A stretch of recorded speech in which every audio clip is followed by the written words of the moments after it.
Dark clouds fill the sky. The rumbles of thunder come down from the mountains. And children won't stop ringing our doorbell.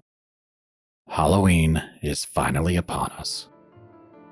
Hello, my friend, and welcome. This is your creepy host, CPD. In this episode, in honor of our favorite holiday, I'll be presenting to you 3 Halloween-themed stories. So without further ado, I give you the Redhill Halloween Special.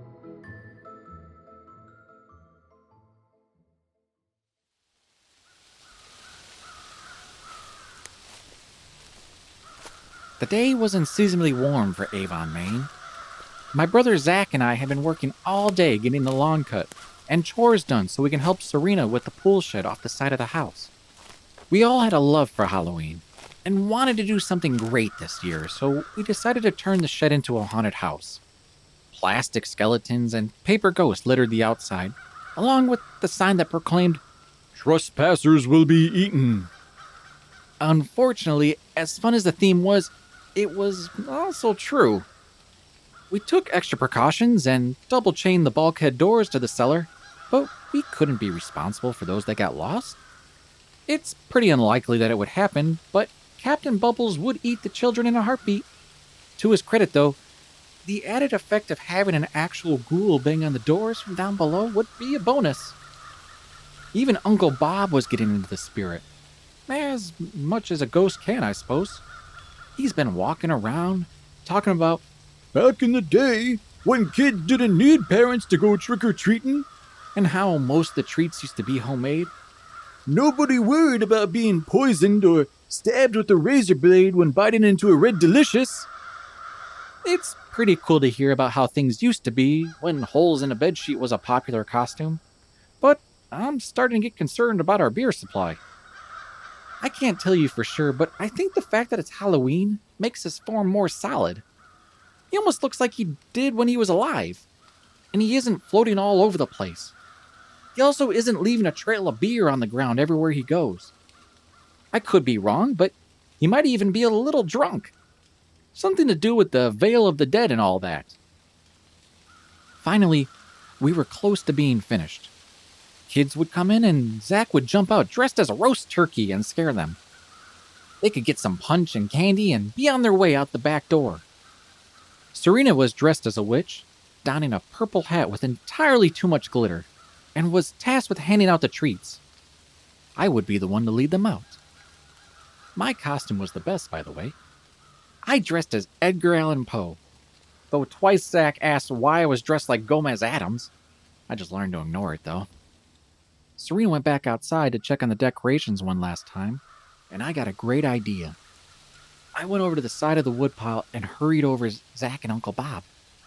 "All right, when she comes back in, don't make any noise. On my signal, we'll jump out and scare the hell out of her." "Sounds good, man. I haven't heard her scream since we were kids, and I threw that spider in her hair," laughed Zach. "I think she was the one that threw that spider in your hair, and that was also you screaming," chuckled Bob. Before Zach had a chance to defend himself, the door had opened, and again I shushed them both. "I think I see people," she started, then stopped seeing the shed was empty. She began walking around with a confused look on her face, and when she came close, I silently counted off my hand. 1, 2, 3 was all I can get out. The ground beneath us quickly opened up, pulling the 3 of us down with it. We landed on soft dirt and a shallow pool of water, thankfully, and Serena began to call out. "Don't come near it," I yelled. "You could end up falling into. Just go get help from the fire department," I yelled up. "But they won't come here since Zach burned down that family of scarecrows for fun," she replied. "Oh, damn it, that's right. Police are out. I guess maybe an ambulance? Fuck it, go get Melvin and Sheena," I yelled back. Alright, I'll be back soon. Just hang on, guys," she yelled.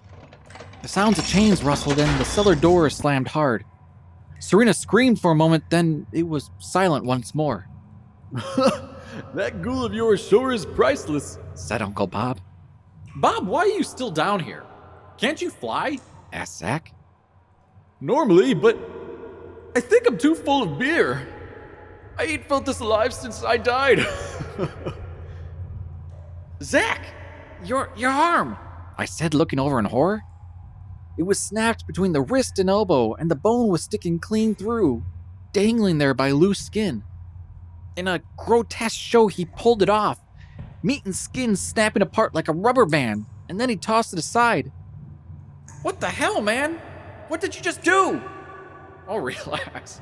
None of this is canon. He chuckled, pushing his real arm through. All right, well, we're stuck in a sinkhole. What do you guys think we should do? I asked. Well, it's Halloween. There's only one thing we can do. Ghost stories, said Bob, nodding matter-of-factly. So we huddled together in a circle, sitting in the soggy water, and Zach began to speak. All right, I got one that'll really knock your socks off. I call it the Circle of Death. Zach opened his eyes. The room was blurred, and the light coming through the windows was blinding.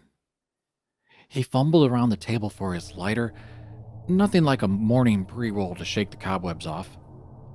He claimed his prize and pulled a slightly crumpled joint from his shirt pocket. After sparking it up and taking a few deep puffs, he began to look around the room. What the hell happened here? Hey, Matt! Matty? The room was in complete disarray. Photos knocked from the walls and chairs splintered and strewn about. Definitely a sign of a struggle had taken place. There's no answer from Matt. Zach decided to check for him upstairs. Oh shit! A huge pool of blood lay at the foot of the stairs. How many people had contributed to this lake? There was no choice but to walk through it. Crimson footprints marked each step going up. He wasn't the first to come through here. He raced up the stairs and over to Matt's door. Slamming his massive frame into it, he tore through it like construction paper.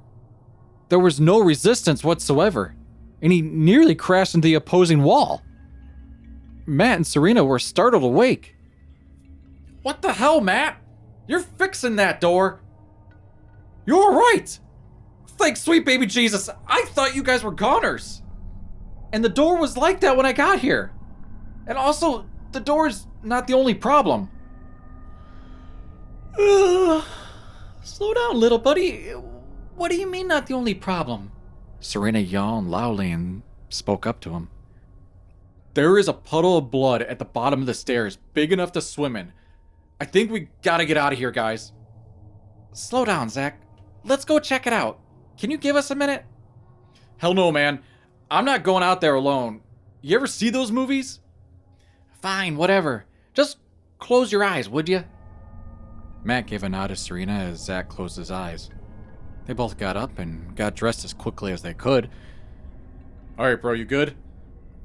Alright, let's get out of here. The three of them emerged from the room. Zach, being the largest, led the pack. Coast is clear, guys. Let's head. They hastily crept down the hallway and reached the top of the stairs. Holy shit, you weren't kidding. Surprised the ducks haven't moved in, said Serena. There's someone or something that's probably gonna kill us if it finds us. And you're talking about ducks? Real nice, Serena. Real nice. Ladies first. Serena giggled as she pushed past the brothers and made her way down the stairs. Zach and Matt stared dazed for a moment before making their way down. Serena reached the bottom and turned up to say something to them. Her words, they never made their mark, however. Blood erupted from her neck, and her head was pulled back. An invisible blade carved back and forth as her head was jerked around violently. After a few gruesome moments, the blade cut clean through the spine, and her body fell limp. The head was suspended in midair, raining blood down as it fed the already swollen pool. Zach and Matt turned and ran back upstairs. Uncle Bob's room seemed like the best option, if also the only escape on the second floor. They stormed into his room and slammed the door behind them.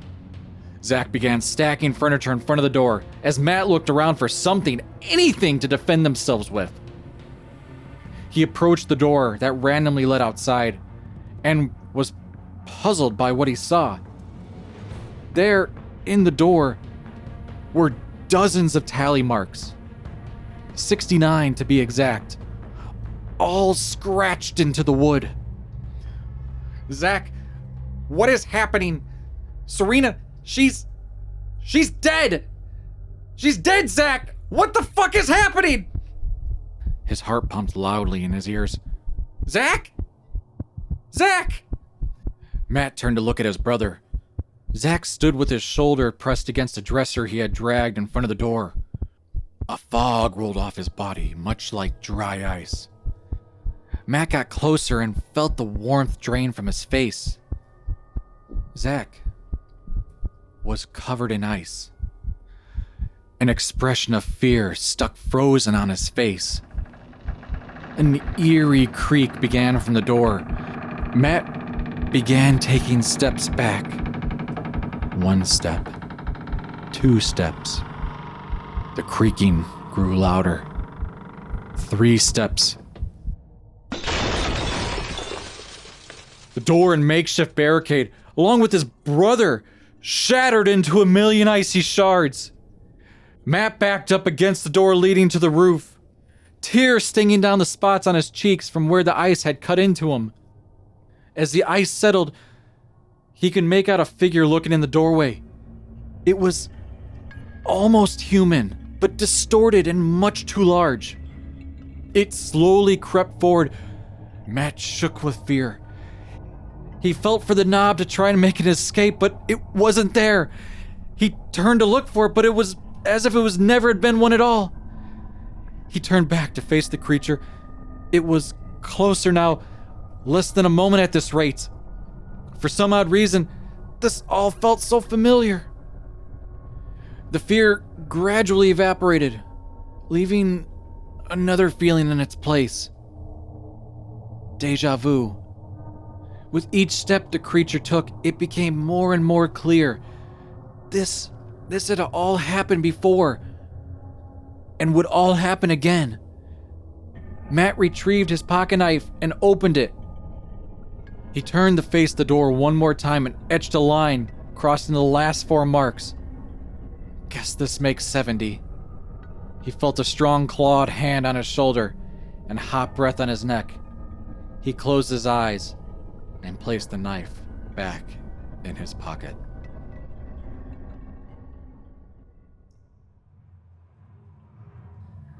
Zach finished his story, and we can all hear the sound of something being scraped in the distance.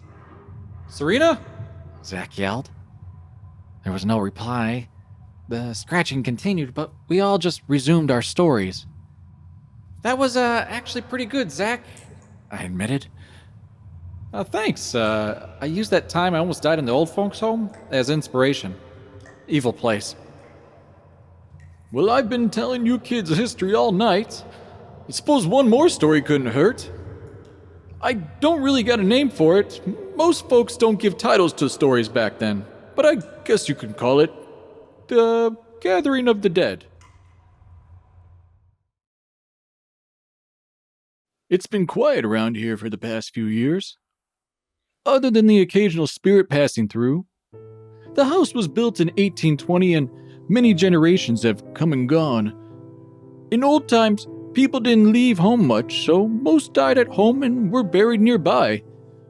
Oftentimes, the grave markers were forgotten or lost track of over time. Who knows how many souls you disturb by just mowing the lawn? I have met up with probably a dozen spirits here. Some are silent and just whisk around, not really wanting to be seen. Others are loud with sounds or actions trying to rid the place of the living that disturbed them. There are also these child spirits, still playful and impish even in death. I guess they don't know the scope of what happened to them. Halloween seems to be an active time for the spirits. They all come out at once, so you get a variety of activity. A few years back, I was watching the news and I heard a baby crying upstairs. I knew there was no living people or animals in the house, but I had to go take a look. I found nothing up there. I heard a ruckus downstairs. I came down and the kitchen table had been moved to the center of the room. The spare leaf had been put in the center to make it bigger, and every chair and stool in the house was gathered around it. Even my damn recliner. I decided that if they were going to have a gathering, I probably should go out of town for the night and let them have it. It was nearly 7 on a Friday night, so the local bar was starting to get a crowd. Mind you, it's a small town, so a crowd consists of 20 people. The entertainment was just a pool table, some drunk characters, a jukebox, and later on some drunks trying to sing karaoke. I'm pretty quiet, so I just got a pitcher of beer and took it into an empty booth on the side. Many times I went there to kick ass in pool tournaments, but tonight there was just a bunch of young punks playing that didn't even know what end of the table to break from. After half my pitcher was gone, my old friend Aline came in. She got herself a ginger ale at the bar and came back and sat down in my booth. "Well, what brings you to this side of the hill?" she asked. I proceeded to tell her about what happened at the house. She was quite interested because she had messed around with the spirit world for quite some time. Rumors had long circulated in town that she was a witch. We had dated some when we were younger, a few good times in the sack, but never really went beyond that. She wanted to come back to the house with me with hopes of meeting some ghost. I finished my pitcher and we went to the car. And drinking and driving wasn't a big thing back then. Cops were only involved when things went bad. Other than that, you were responsible for your own actions, and no one else butted into your business. I sure do miss those times. Once, a few friends and I slow-rode my van into someone's backyard in town beside the cemetery. We fired the beer cans into the bushes, and 3 friends took off on foot. The county sheriff department eventually came, didn't even get out of his car. He shined his spotlight on the upside-down van, asked if anybody got hurt, and said, "Get out of there, boys." We walked the 5 miles home, getting back about midnight. The next day, we went back with my brother and his Impala, pushed the van upright by hand and dragged it home with his car. Anyway, where was I? Oh yeah, Aline and I got back to the house. There was a glow coming from the kitchen windows. I know that I hadn't left anything turned on. I unlocked the front door and we went inside. The chairs were still around the table with a faint glow in each one. There was a low humming sound like they were all chanting together slowly. I reached for the light switch beside the door, but nothing happened when I flicked it on.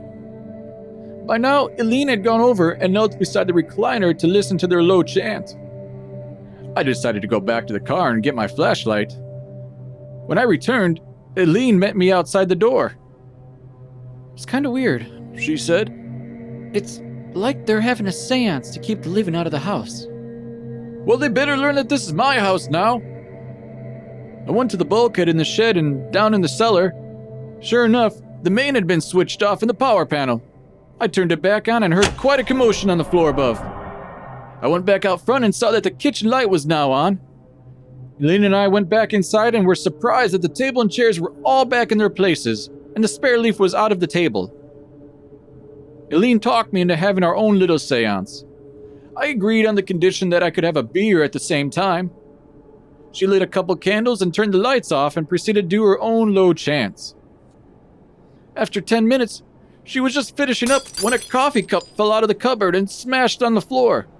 She said that the spirits were trying one last time to scare us all. She finished her last chant and blew out the candles. I turned the light back on and she said that the spirits shouldn't bother too much anymore. But there might be a stray one now and then. She said she had one last chance to protect me, so I said okay. "Spirits of the house, let this man be, I command you. This promise keep for all his time, let him sleep." I said, well, then sleep sounds like a great idea. She agreed and asked if she could crash on the couch. I said, of course, and the night was quiet after that. There hadn't been much spirit activity here since that night. When he was done speaking, Zach and I slowly looked over to each other. Our eyes were wide and we locked sight. "Ah!" We both screamed, hugging each other into a mock show of terror. I hate to say it, but that was about as lame as soggy toast, Uncle Bob. Yeah, I mean, it was good, but it wasn't scary at all. Just as the words left my lips, we could hear things being rapidly moved around the house. There were murmurs, like people talking and laughing, and I swear I could hear a baby crying. Oh, don't mind them. They're just having their annual get-together. Just go ahead and tell your spooky tale, Matt. All right, well, I guess it's my turn now. I call it Frankenzack. The sun had set not too long ago, and darkness overtook the cemetery. Everything was all grainy and black and white, as color hadn't been invented yet. Not a single soul, living or dead, could be heard. Only the sound of the shovel scraping into the dirt again and again. Damn it, bro. Why did you have to try and teach the moose remedial Spanish? Matt hissed to himself. He continued to dig until he hit the casket. Brushing the dirt aside, he lifted the heavy 3-foot coffin out of the hole and onto the grass above. Letting out a sigh, he climbed out and brought it over to the truck, tossing it unceremoniously in the bed. With that, he left and went back to the house.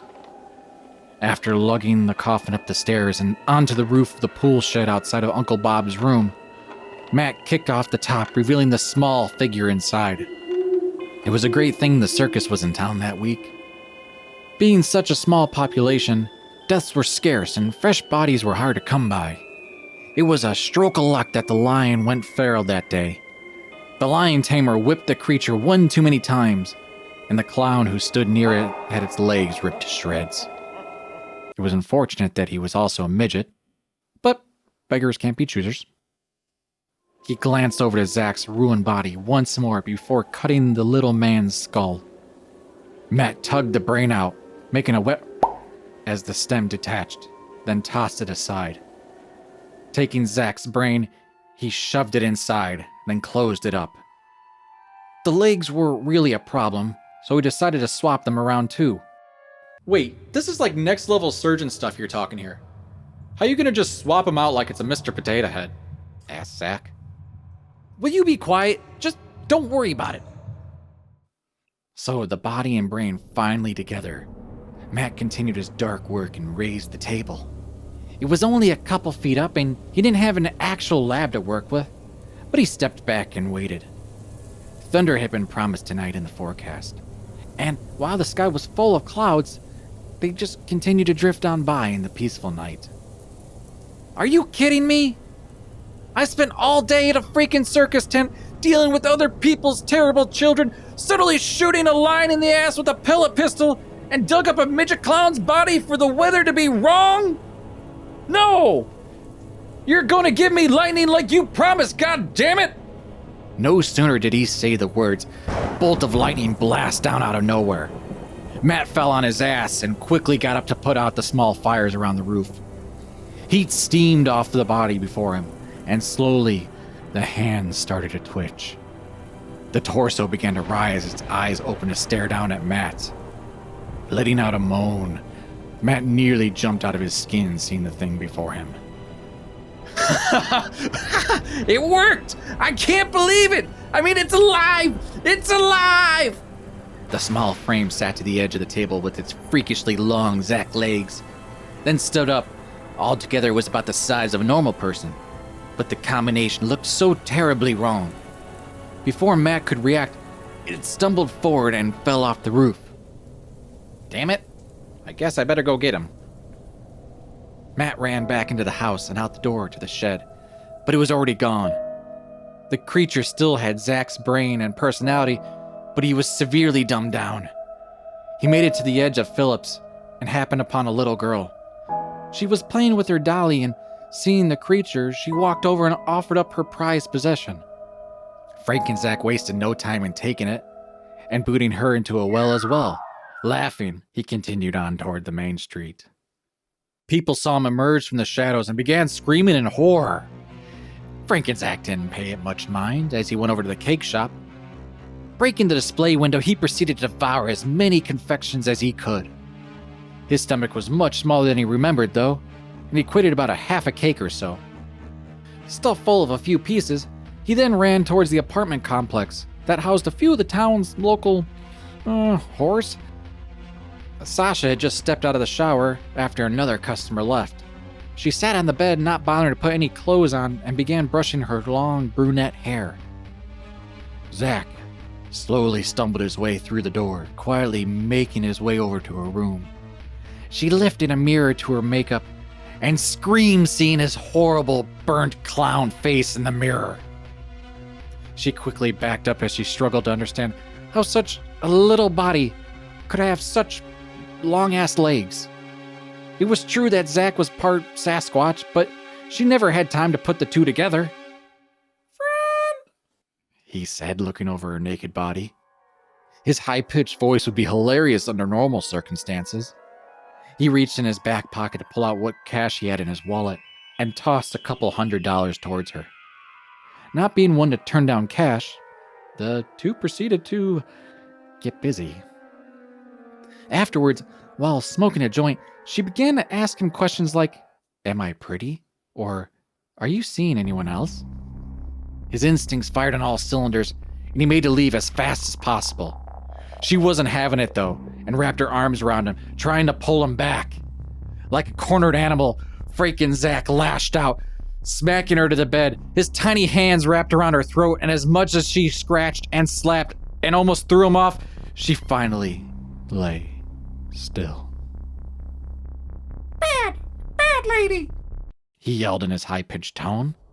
He left her dead body there as he took to the streets, heading to the one place that he knew he would be safe. Unfortunately, word around town had spread, and the townspeople began gathering anything they could find as weapons and carried torches through the streets.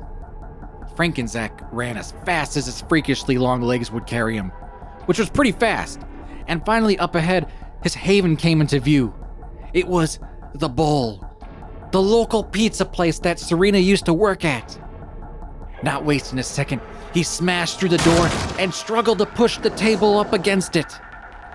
The two guys working inside were understandably confused. When they saw this thing appear inside their establishment, they went up to tell him off, and he began to growl at them. They laughed as his little arms couldn't quite reach them, and they started pushing him around, back and forth.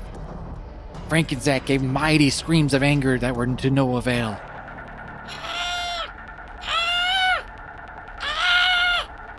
Matt, knowing his brother's eating habits, went to the Bull as well. The door was locked, but he knew he was in there. He also knew that in about 5 minutes, there would be an angry mob there as well, and he needed to hurry. He went around the back, and luckily the surface entrance was open. Running through the kitchen, he came upon the sight of the two bullies messing with his brother. Anger grew hot in his chest, and Matt threw a can of tomato sauce at one of their heads. Pop! The can exploded in a mess of red, covering not only the cashier, but also his brother. He dropped to the ground like a stone, and the other man ran out the back. "You okay, bro?" Matt asked. "Zach, ugly. Zach, monster," he said sadly. "It's okay, buddy. Maddie's here," he said, giving him a hug. Suddenly, the doors began to bang. Outside, they could hear the angry shouts of the mob as they forced their way in. The tables were pushed from their positions, and the doors slowly opened, letting in a stream of people. There he is! It's the monster! It needs to die! They all screamed in tandem. They began to make their way forward, knives and other awful weapons raised, and Matt put himself between them. "He's not a monster! He's my brother, and you people are gonna leave him alone! You're the real monsters here! All of you with your axes and your fire! Zach is a saint compared to you all!" The crowd momentarily stopped their pursuit, and seemed to reflect upon Matt's words. Just as he thought they were gonna drop their weapons and go home, someone screamed, "Kill him anyway!" Out of the crowd came Molotov cocktails, fire exploding out with them. Matt was trying to pull his brother with him to the back door, but in a high-pitched voice he spoke. "No! Bro, go! Leave Zach here!" Matt tried to convince him to come, to talk him out of it, But the fire was raging, and there was no reasoning with him. With a final shove that was hilariously weaker than it should have been, Matt watched on, completely distraught as his brother disappeared into the flames. Well, there's a depressing story, Said Zach. Like, you didn't even try to get me out of there, you just let me burn. Yeah, well, that's what you get for playing with the wildfire, Uncle Bob replied. The scratching had persisted up to this point, but was becoming even louder. We looked at each other with confused expressions, when finally, the wall behind Bob began to open up. Oh shit. It's Mr. Bubbles, Said Zach. The ghoul we had trapped in the basement finally found a way to us. Blood already coated its claws and face, and from the sparkling purple witch hats that sat atop its head, I think I knew why. In a flurry of motion, it proceeded to disembowel and tear us all apart. Finally, after all this time, he got to feast on our flesh. And when he was satisfied, he smiled and walked back to the hole he dug.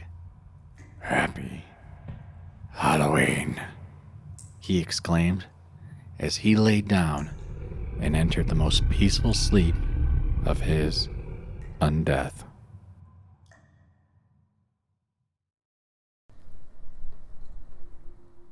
If you like this story and want to see more stories like this, feel free to let me know in the comments below.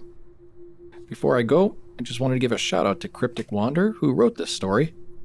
If you'd like to read more adventures from the Redhill brothers, then check out his Reddit here. For myself, you can find my Twitter here, and my Facebook here. So without further ado, sleep well, sweet dreams, good night.